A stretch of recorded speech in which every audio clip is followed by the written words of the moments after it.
Ever since it came out in 1990, the Mazda Miata has always been universally known to be one of the most fun cars to drive in existence. And as car guys always say, including myself, Miata is always the answer.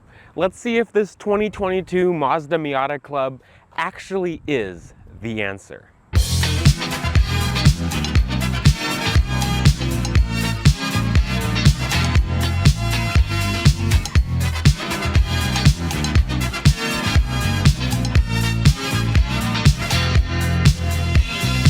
So Mazda has been gracious enough to drop off this brand new 2022 Miata Club. This one has a lot of options on it. The as tested price of this one is just around 36 grand. This one has some options like Brembo brakes, a limited slip rear differential, a body kit, different wheels, a bunch of other black trim. It's a nice little package. The paint color of this one is called Polymetal Gray, and I'm honestly not one that's big on gray cars, so when I saw the window sticker I was kind of a little bit disappointed, but in person it's a lot better of a color. It has a metallic sheen to it and it looks nice with the black wheels. Personally, if I was to get one of these, I'd probably get it in Soul Red because it's such a beautiful deep red. One thing about Mazda paint though, at least on more modern Mazdas, is how thin it is, because this car has 5,000 miles on it and it has a rock chip on it, surprisingly. I also find it cool that the Miata has kind of always had its smiley face.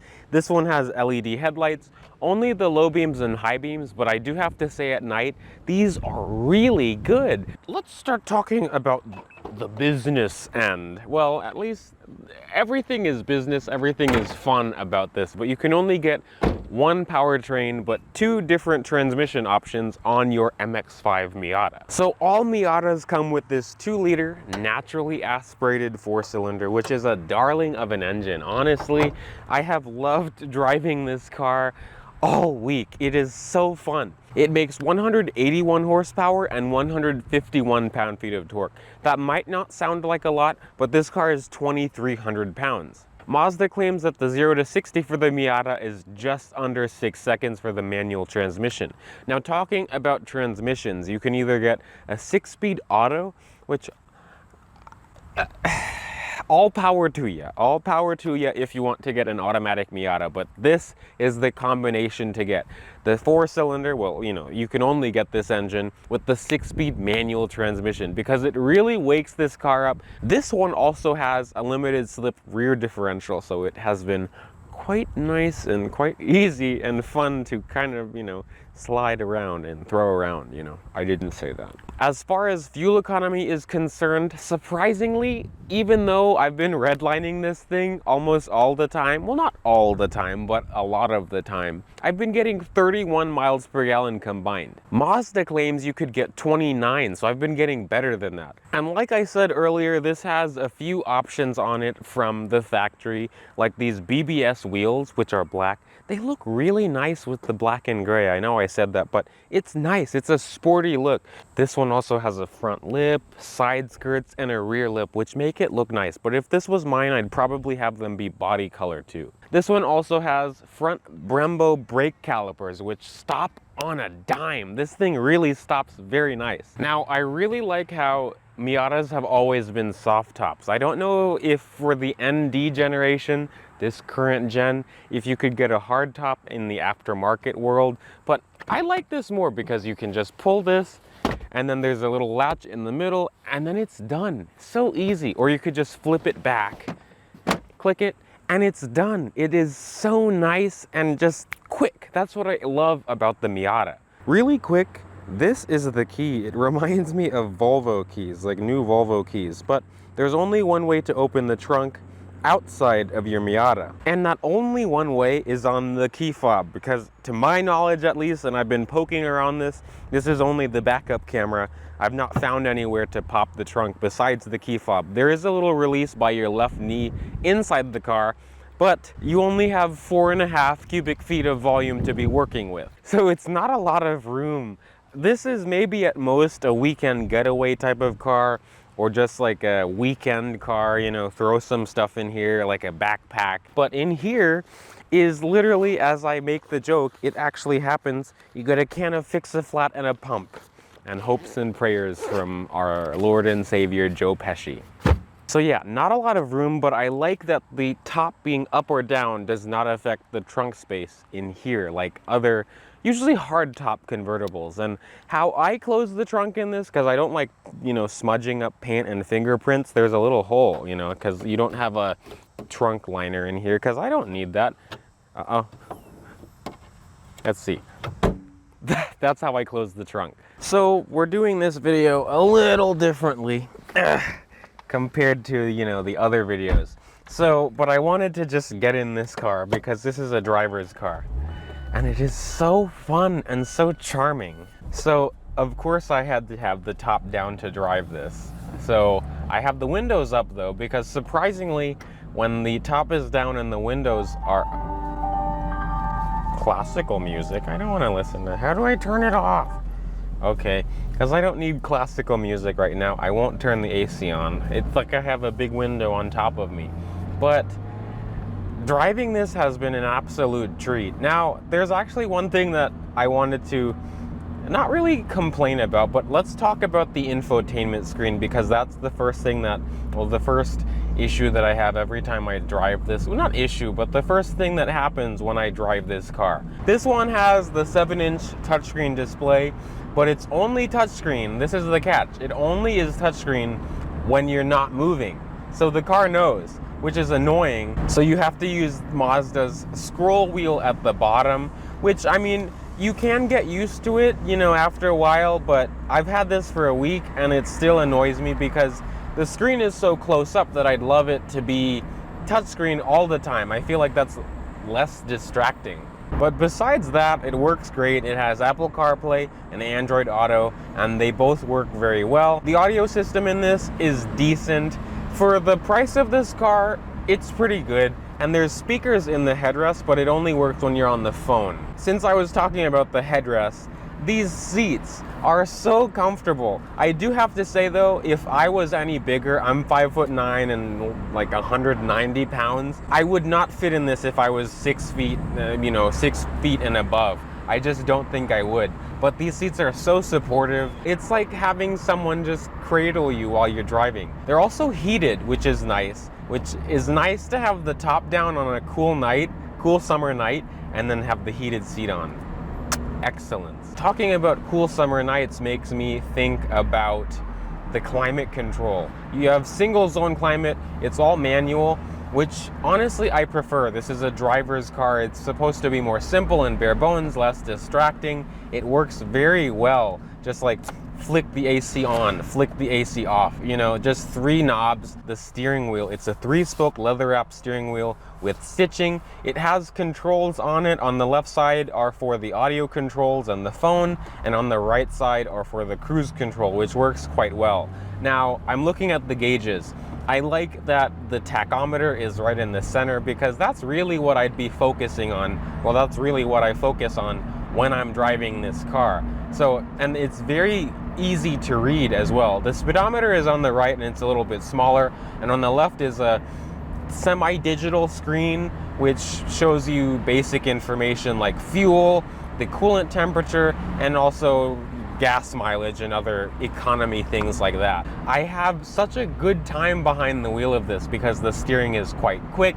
I will talk about how it handles in a little bit because I'm driving to one of my favorite roads in the area, but it's so pleasant to be in. Everything is at, you know, less, like just an arm's reach, which is so nice. I also wanted to talk about the shifter. The shifter in this car is so great, so great. It's very short throws. I mean, of course, you know, aftermarket, you can make it go, you know, but you can make the throws quite short. But this is already fantastic, and I know every gear that I'm in, this is the 6-speed. It's just so precise and so driver-oriented, which is what I love about this car.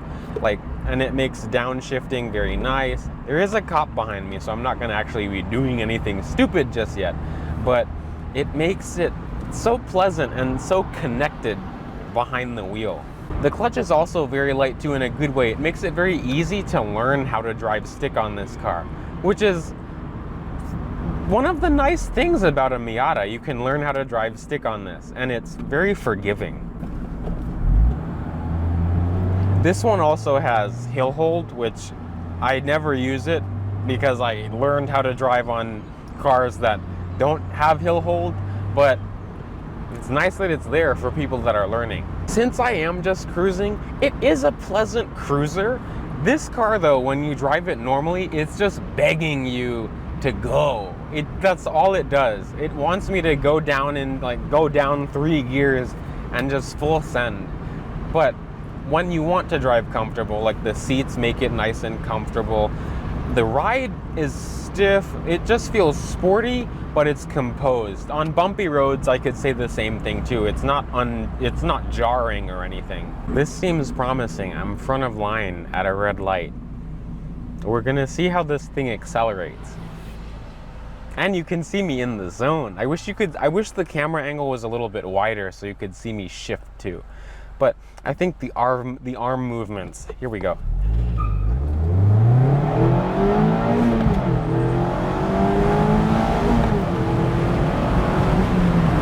It is great. It is great. Like, it is so engaging, and you can really shift quickly with this car too. This is like, you know, I hope it's not just wind noise that you can hear. I'm gonna throw myself into this corner.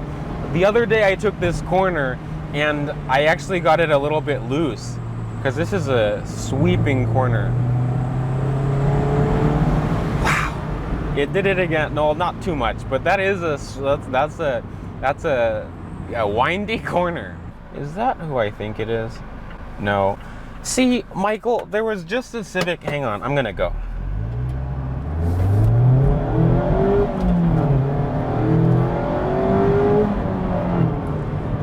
So I guess we can see it with the top up. Now with the top up, you can really hear the road noise. And yeah, it is loud, but it is a compromise when you want to get more performance-y tires.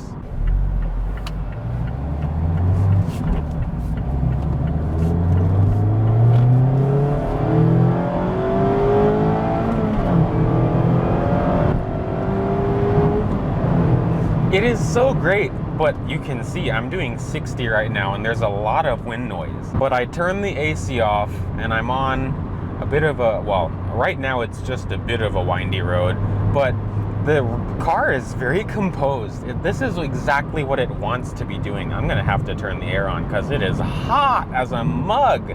So once again, sorry that the camera will be shaky, but AC off. It chirps second. This car, this road is crazy. I mean, I think it's really more of a sights and sound type of thing, but the steering is just so responsive. The engine is invigorating. The brakes are just very connected. The horn.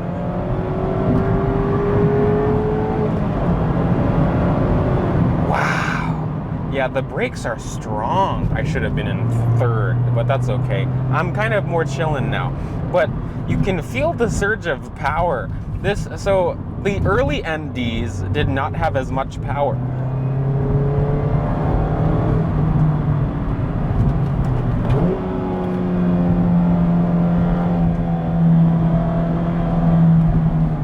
It's great. It's really great. Oh, that's a dumpster fire. But that was kind of the first run, so I get in the mode. That's how fun this car is. Honestly, like the car is so good that there is no better way to explain it than just like go drive one. Because especially with this being manual, it is so much more connected. You feel like the road feel is great. The steering is so quick, so responsive. You just like feel like you're throwing a dart. And for being only 181 horsepower, This thing feels quick. It feels properly quick, especially on a back road. We're gonna do that again, but I'm gonna turn around in here. This thing also turns really tight too. The turning radius is great. And it's easy to see out of. Of course, you know, like since it's so small, there's, I mean, kind of blind spots because it's a convertible, but you have a blind spot monitor on this car, and the mirrors are nice and big so you can see.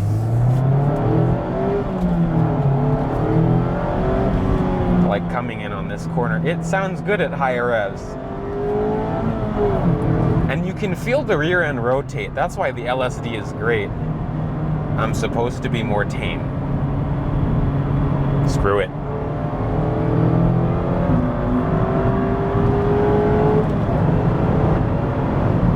It is great, but there is so much wind noise.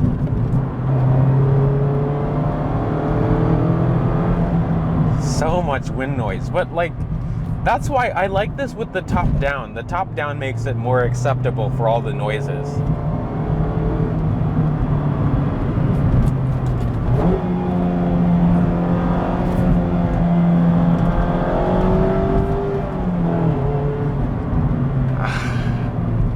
It is so great. And then like the first few times of doing that, you know, if you buy one of these, the first few times of driving like a maniac on your favorite back road are so peaceful and also so invigorating, and it just like pumps so much adrenaline through you. It's great. I think this is more of a car to come home to from work and play with after work or on the weekends than a car to drive to work and have fun.